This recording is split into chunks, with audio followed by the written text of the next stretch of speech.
பார் கவுன்சில்ல கொண்டு போய் வச்சு காவலாளிகள் விசாரிச்சிருக்காங்க. யாரு என்ன எந்த ஊரு என்னன்னு விசாரிக்கும் போது பார்த்தா அவர் முக்குளத்தோரை சேர்ந்தவர் அப்படின்னு தெரிய வந்திருக்கு. பார் கவுன்சிலுக்குள்ளேயும் தாக்குதல் நடந்த ஃபுட்டேஜ் ஒன்று இருந்திருக்கு. வெளியில அடிச்சப்ப உள்ள ஃபுட்டேஜ் தெரிய வந்துருச்சு, எல்லாருக்கிட்டையும் இருக்கு. இந்த பார் கவுன்சிலுக்குள்ள இருந்த ஃபுட்டேஜை மறைக்கிறதுக்கும் அழிக்கிறதுக்கும் ட்ரை பண்ணியிருக்காங்க. அந்த விசிகா பெண் நிர்வாகி சொல்றாங்க, என்ன சொல்றாங்கன்னா அடிச்சது ரைட்டுங்கிற மாதிரி கொண்டு வர்றாங்க. ஒரு மீடியாவே மிரட்டி, ஒரு மீடியாக்காரங்களையும் மிரட்டி இருக்காங்க பாத்துக்கோங்க. இது நல்லவா இருக்கு, ரொம்ப கொலவெறித்தனமா மிரட்டி இருக்காங்க ஒரு பெண் நிர்வாகி. ரைட். இது அதே அவங்க வீட்டுல ஒரு அண்ணனோ தம்பியோ தாக்குதல் நடத்தினா விடுவாங்களா?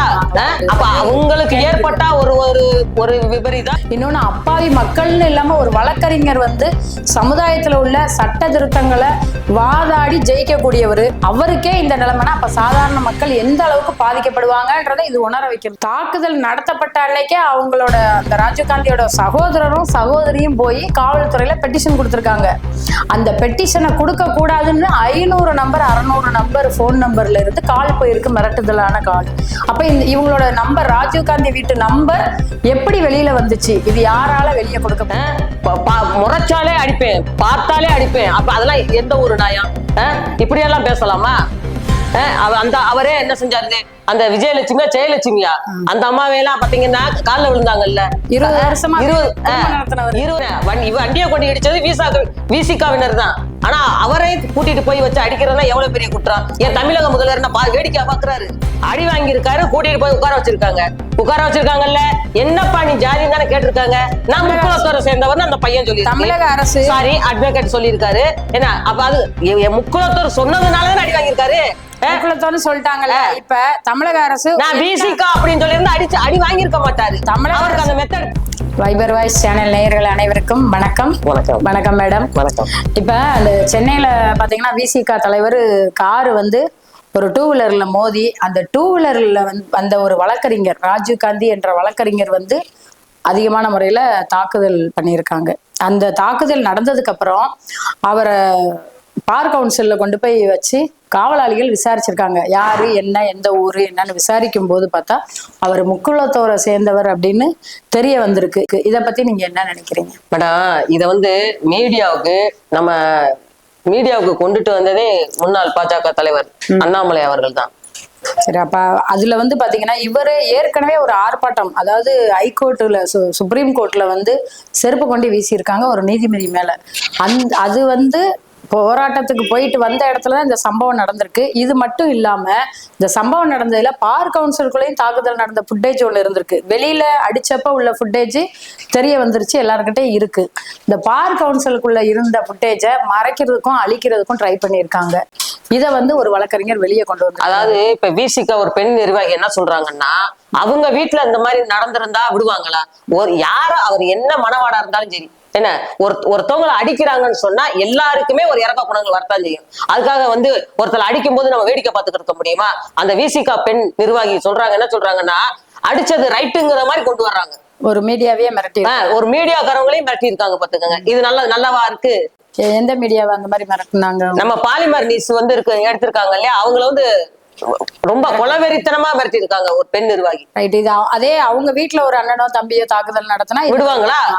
அப்ப அவங்களுக்கு ஏற்பட்டா ஒரு ஒரு ஒரு விபரீதம், மத்தவங்களுக்கு ஒரு சமுதாயத்தை சேர்ந்தவங்களுக்கு ஏற்பட்ட ஒரு விபரீதம். இப்ப இதே இது என்ன ஒரு மக்களால என்ன யோசிக்கப்படுது அப்படின்னா,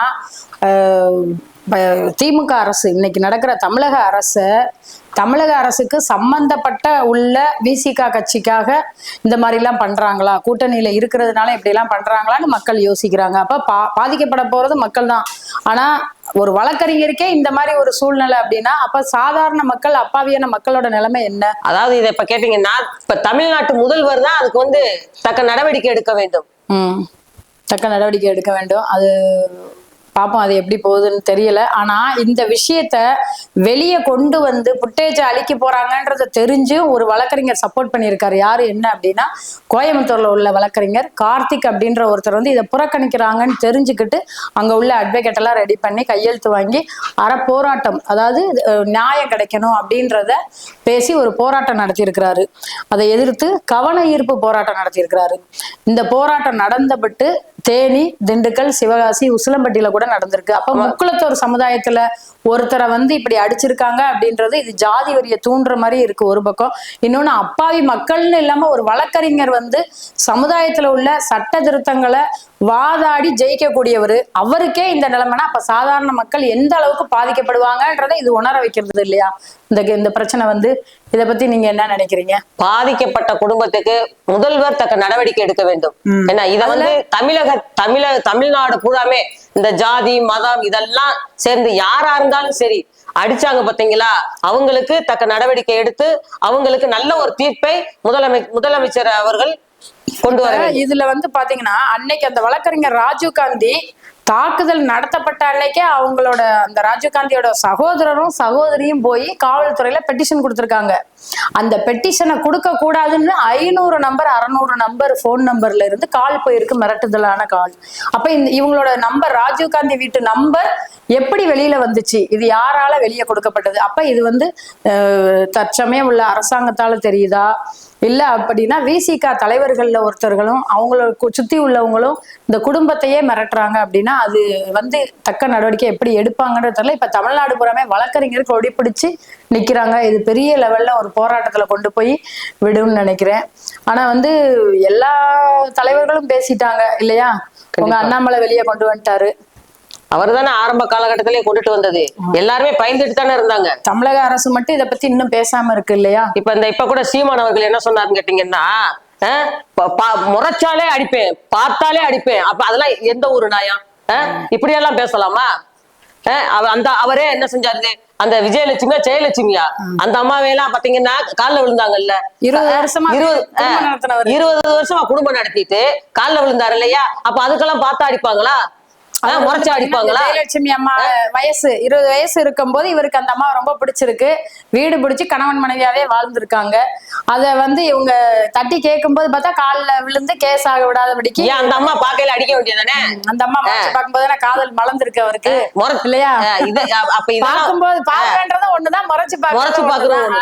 பார்த்தா அடிக்க வேண்டியதானே? அன்னைக்கே அடிச்சிருக்கலாம் இல்லையா? அன்னைக்கே அடிச்சிருக்கலாம். நீங்க சொல்றது கரெக்ட் தான். இது ஒரு உண்மையிலே இது வந்து தமிழக முதல்வர் வந்து தக்க நடவடிக்கை கண்டிப்பாக எடுக்க வேண்டும். எடுப்பாங்க. பாதிக்கப்பட்டவர்களுக்கு சட்டம் வந்து நல்ல ஒரு பிரச்சனையை தீர்வு காணணும். இந்த பிரச்சனையை வந்து சட்டம் கையில் எடுத்து தீர்வு காணணும். ஜாதி வெறிய தூண்டுற மாதிரி எந்த ஒரு, எவ்வளவு பெரிய தப்பு. அவர் பாட்டுக்கு போய்கிட்டு இருந்தவரை வண்டியை கொண்டு போய் இடிச்சு, என்ன வண்டியை கொண்டு இடிச்சது விசிகாவினர் தான். ஆனா அவரை கூட்டிட்டு போய் வச்சு அடிக்கிறதா எவ்வளவு பெரிய குற்றம். என் தமிழக முதல்வர் வேடிக்கை பாக்குறாரு. அதுவும் இல்லாம மீடியா வெளியில கொண்டு வந்திருக்க, அதையும் மிரட்டி இருக்காங்க பாருங்க. மீடியாக்காரங்களையும் மிரட்டி இருக்காங்க. மீடியா உடைச்சிருக்காங்க. ஒரு லேடி, ஒரு பொம்பளையாலும் இப்படி பேசலாமா? அந்த அம்மா பிள்ளைய அடிச்சா சும்மா விடுமா? எவ்வளவு பெரிய தப்பு இது. தனக்குன்னா வந்தா ரத்தம், மத்தவங்களுக்கு வந்தா தக்காளி சட்னின்னு சொல்லுவாங்கல்ல, அந்த மாதிரிதான் இருக்கு. சரி பாப்போம் இது எப்படி இந்த தீர்ப்பு நடக்குன்னு பாப்போம். அதாவது சகோதரி நல்லாதான் பேசுறீங்க, நல்லா ஜாலியா பேசுறீங்க, நல்லா பேசுறீங்க. ஆனா நம்ம அமமுக பொதுச் செயலாளர் அண்ணன் டிடிவி தினகரன் இதுவரையில வாயே திறக்கலையே. மேடம் நீங்க கேக்குறது கரெக்ட் தான். அண்ணன் வந்து ஒவ்வொரு விஷயத்தையுமே பாட்டா யோசிச்சு நல்ல தீர்வு தான் பேசுவாரு. பாட்டானா என்ன நடக்கும் என்னன்னு பாப்பாரு. பார்த்துட்டு தீர்வு முடிவை எடுத்துதான் ரைட் விடுவாரு. என்னங்க தீர்வு நடக்கணும்னா உலகமே போய்கிட்டு இருக்கு. ஒரு அப்பாவி மனுஷர், ஜாதியை விட்டுருங்க, ஒரு அப்பாவி மனுஷரை அடிச்சு போட்டிருக்காங்க. அவர் வந்து எப்படி குடும்பத்துல உள்ளவரா, பாவ ஏழ்மையான குடும்பமா கஷ்டப்பட்டு வக்கீலுக்கு படிச்சாரா என்னமோ, அதுக்காக போய் அவரை போய் அடிச்சிருக்காங்க. என்ன உங்க பொதுச் செயலாளர் இதுவரையில வாயை திறக்காம இருக்க என்ன காரணம்? இது முக்குளத்தோர் சமுதாயத்துல உள்ள பையன் தான் பாதிக்கப்பட்டிருக்கான். இது நாங்க ஏற்கனவே ஏர்போர்ட் பிரச்சனையில முக்குளத்தோர் சம்பந்தமா நாங்க பேசணும், முத்துராமலிங்க தேவர் பேர் வைக்கணும்னு. அப்ப முக்குளத்தோர்னு சொல்லி ஒரு மாதிரி விதண்டாவாதமா எங்களை வந்து விவாதம் வைக்க ஆரம்பிச்சிட்டாங்க. ஓடி வருவாரு அவரு. அப்படி கிடையாது. பாத்தீங்கன்னா தேனியில எல்லாம் ஒரு விசேஷம்னா ஓடி ஆடுவாரு. நம்ம பசுமன்ல ஒரு விசேஷம்னா ஓடி ஆறாரு. ஒரு அப்பாவி மனுஷன் அடிபட்டு கிடைக்க அவனை வந்து என்னன்னே கேட்காம இருக்காரு. என்ன காரணம்? பசுமன் முத்துராமலிங்க தேவர் பேர் வைக்க வேண்டும் என்று அறிக்கை விட்டதுக்கே ஒரு விவாதம் தேவையில்லாத அதனாலதான் அண்ணன் தீர்க்க ஆராய்ந்து இதுக்கும் ஒரு நல்ல முடிவு. ஏங்க அது பசுமன் முத்துராமலிங்க தேவருடைய விஷயம். இது அப்பாவி மனுஷன் அடி வாங்கினதுங்க. அதை கேட்கலாம் இல்லையா? அந்த பையன் மேல என்ன தப்பு? என்ன அந்த பையன் மேல எந்த தப்புமே கிடையாது. பையன் நிப்பாட்டுங்க. நீங்க ஒரேதான் வந்து ஜாதியை பத்தி பேசி எங்களை கோர்த்து விடாதீங்க. அம்மா மக்கள் மேடம், நாங்க சாதியை பத்தி பேசல மேடம்.